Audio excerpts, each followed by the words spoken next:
Là, on est carrément sur le match de l'année, mais quelle folie! Le Barça est capable de faire ça?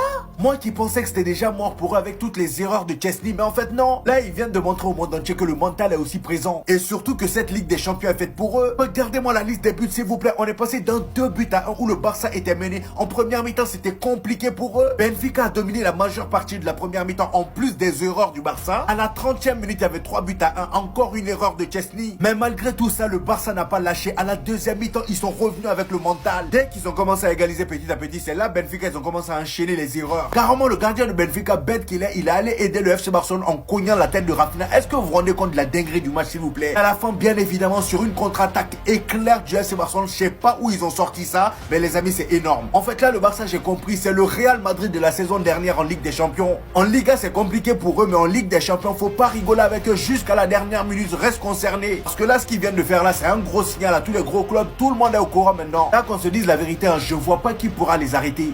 Désolé de mon euphorie les gars, malgré un match clownesque. Le Barça a gagné ce soir. Je n'arrive toujours pas à y croire. Le Barça qui s'est saboté. Le Barça en Ligue des Champions, c'est ça se sabote. Ils ont quand même gagné 5-4. Ils ont fait preuve de caractère. Voilà ce que Flick a ramené au club. Un putain de caractère. De la mentalité. Tu prends un but très tôt dans le match. Grâce à un penalty obtenu par Baldé, Lewandowski égalise. Chesney fait le clown. Il fait le clown, il rentre dans Baldé, il fait le clown. Et il offre le but à Benfica 2-1. Mais pour couronner le clou, il refait le clown. Et il offre un penalty 3-1. Le gardien de Benfica fait une énorme erreur. Ça revient sur Rafinha. But 3-2. Araujo en a décidé autrement contre son camp. 4-2. Une faute sur Yamal. Penalty transformé par Lewandowski. Et ensuite un bijou de Pedri pour l'égalisation. 4-4. Et Rafinha, l'homme des grands soirs, suite à une superbe passe de Ferran Torres. 5-4. Un match riche en émotion. Ce qui compte, c'est la victoire. Mais les erreurs qu'on a fait, c'est très très grave. Sinon, vous les gars, vous en pensez quoi? Ramenez-le sur Snapper, ça, on s'ennuie. Qu'une personne ose me dire que Rafinha n'est pas prétendant au Ballon d'Or. Qu'une personne ose me dire que Rafinha n'est pas prétendant au Ballon d'Or. Tous les Barcelonais, on s'est mis d'accord et on vous fait cette propagande. Rafinha est prétendant au Ballon d'Or. Il sera dans le top 10 cette saison, forcé déjà. Reste à voir la place qu'il aura, ça dépend des titres que le FC Barcelone va gagner. Rafinha répond présent dans tous les gros matchs. Face au Bayern, c'était lui. Face à Dortmund, c'était lui. Face à Madrid, les deux classicos, c'était lui. Ce soir, face à Benfica, c'est lui qui te met le but du 5-4. Le Barça était largué. Le Barça s'est saboté tout seul dans le match. A donné 3 buts à Benfica. 4-2. On égalise. Super ballon de Ferran Torres pour Rafinha. Crochet. But. 5-4. Les grands joueurs, c'est dans les grands moments. Et Rafinha a répondu présent. Et soi-disant, les gars, Lamine Yamal dépendance. Lamine Yamal n'était pas forcément bon ce soir. Nous avons quand même gagné. Rafinha Ballon d'Or. Sinon, vous les gars, vous en pensez quoi? Ramenez-vous sur Snapper, on s'ennuie. Ils sont fous. Ils sont fous. Ils sont fous. Ils sont malades. Mais c'est quoi ce match de fou? Je sais même pas ce qui se passait. À chaque fois je levais la tête, il se passait une dinguerie. 5-4. Ce soir, c'était un soir de Ligue des Champions comme on n'en faisait plus. Comme à l'époque de TF1, comme à l'époque de Thierry Gilardi. Déjà, au début, t'as Chesney qui fait le zouave. Il a presque tué les chances du FC Barcelone. 3-1 à la mi-temps. On se dit, vas-y, le Barça, ils sont finis, c'est mort. Même quand tu voyais la tête d'Hansi Flick, tu disais, d'habitude, il est sans émotion. Même là, il était dépassé par les événements. Compter sur Lewandowski, doublé de pénalty aujourd'hui. Celle-là, c'est la meilleure. Dites-vous, Rafinha, il a marqué de la tête en dehors de la surface. De cette manière. Mauvais dégagement du gardien de Benfica. Boum, il se prend la balle dans la tête, but. Non mais là, tu te dis, bizarrement, le match, il peut tourner à tout moment. C'est le cas. Le match a bel et bien tourné. Au-delà de Rafinha, il faut mettre en valeur ce génie. Pedri. Vous savez, ce but, il m'a fait penser à quel but? À celui de la remontada. Pedri, pour un joueur qui doit partir, qui est sur le départ. Eric Garcia qui vient égaliser. Enfin, c'est Rafinha qui vient donner la victoire au Barça. Non, mais ce Barça, ils sont malades. Ils sont pas parfaits, hein. Ils ont des défauts, notamment en défense. On va pas reparler du match d'Araujo. Mais ils ont tellement de cœur, ils ont tellement d'abnégation que ça les rend tellement forts, les gars. C'est une dinguerie. Alors comme ça, on ne doit pas dire qu'il mérite ce ballon d'or. Alors comme ça, ce mec-là, il n'est pas dans la course parce que les saisons précédentes, il n'était pas au niveau de Mohamed Salah. Ouvrez vos putains de yeux, regardez vos putains de matchs. Rafinha, R11, le Brésilien des Brésiliens des Brésiliens. Le Brésilien préféré de ton joueur préféré. Vous avez vu son match aujourd'hui? Je vais pas vous mentir. Quand c'est les autres, ça vous dérange pas. Aujourd'hui, Rafinha, il a été décisif quand il fallait. Il vient nous donner la win dans une action où il doit jamais tirer. Il doit tellement la mettre en retrait. Mais il marque. Qu'est-ce qu'on en a rien à foutre? Qu'est-ce qu'on en a rien à foutre des gens? Il y a ZB. 5-4 dans un match de cinglé à la 95e minute. Il mène le contre. Il part de son propre camp, de sa propre moitié de terrain. Il remonte tout le terrain, balle au pied. 2 défenseurs face à lui. Un joueur de Barcelone qui vient lui apporter de l'aide. Crochet, frappe premier poteau, 5-4, Rafinha, ballon d'or du peuple. Voilà, je sais pas si c'est parce qu'il est barcelonais, je sais pas si c'est parce que vous avez un problème, mais si vous regardez les matchs, c'est littéralement, pour moi, le meilleur joueur de la saison.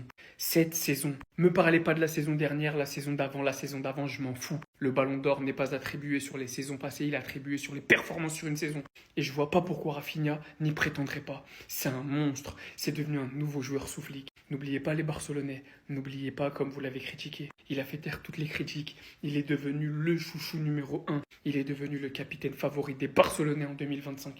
Rafinha mérite sa place de prétendant au ballon d'or pour le moment. Bien évidemment, la saison n'est pas finie. Il y a peut-être des joueurs qui se démarqueront, des joueurs qui remporteront des trophées que lui ne gagnera pas. Mais tout de suite, maintenant, en janvier, c'est lui numéro 1 dans la course. Personne d'autre. Attaque, défense, ouh! Crochet, ouh! Moment décisif, ouh! 95e minute, ouh! Impact, ballon d'or, ouh! Extraterrestre, ouh! Rafinha, Rafinha, Rafinha, Rafinha. Mais c'est l'impact typique d'un joueur hors norme, que l'on voit quasiment pas en première période. Et qui en deuxième reçoit le ballon de la tête, même en contre une tête, il arrive à mettre une tête de 25 mètres. Et le dernier but, c'est la marque des grands joueurs. C'est la marque des top players. Et c'est ce qu'est devenu Rafinha. Deuxième meilleur buteur de Ligue des Champions cette saison, 8 réalisations. Mais surtout, le top player des gros matchs du Barça. Tout le temps présent dans les gros rendez-vous cette saison. Tout le temps celui qui arrive à faire les différences. Quand ça va pas, celui qui arrive à trouver la faille. En plus d'être un joueur ultra généreux dans les efforts, il y a tout chez Rafinha. Tout d'une future star mondiale. T'aimes pas le football ou quoi? T'as un problème avec Pedri? T'aimes pas le football? Tu passes ta vie à le comparer à des joueurs? T'aimes pas le football? Si t'aimes le foot, c'est impossible de détester Pedri. Si t'aimes le foot, c'est impossible de détester cet homme. Si t'aimes le foot, c'est impossible de ne pas être amoureux de son jeu. Ce soir, dans un Barça caca-boudin. Voilà, pour pas dire pire. On était nuls, mais nuls pendant une grosse partie du match. Il y avait un seul rayon de soleil dans tout ce caca. Pedri. C'est lui qui nous relève la tête. C'est lui qui sort un match de malade mental. C'est lui qui gère le mitard. C'est lui qui aura provoqué des buts. Grâce à une passe D sur Eric Garcia notamment. Regardez juste la passe D. Il centre ici. Voilà. Déjà, il fait un petit boulot sur le défenseur pour se libérer. Il centre. Tête d'Eric Garcia. Tête d'Eric Garcia pour le 4-4. Vous voulez quoi, frère? Pedri, c'est le putain de football. Encore une fois, c'est le meilleur milieu de terrain du monde actuellement. De jeu de malade, il a une qualité technique de malade, une qualité de passe de malade. Il a la capacité de faire basculer des matchs par la passe, en cassant des lignes, en faisant un tas de choses. Mais faut pas sous-coter l'aspect défensif de ce joueur qui fait des choses monstrueuses. Il n'y a pas d'autre mot, c'est un monstre. Encore une fois, je peux pas aller dormir sans parler de lui. Voilà le cycle de Pedri, faire un bon match, faire un bon match, faire un bon match et encore faire un bon match. Et ça se répète, il fait que des bons matchs. Et encore une fois, il joue dans mon club. Dieu est grand, Dieu est le plus grand. Allahu Akbar, God is great. Comment on a gagné ce match? Comment on a gagné ce match? Dites-nous merci pour le divertissement pour le match de l'année.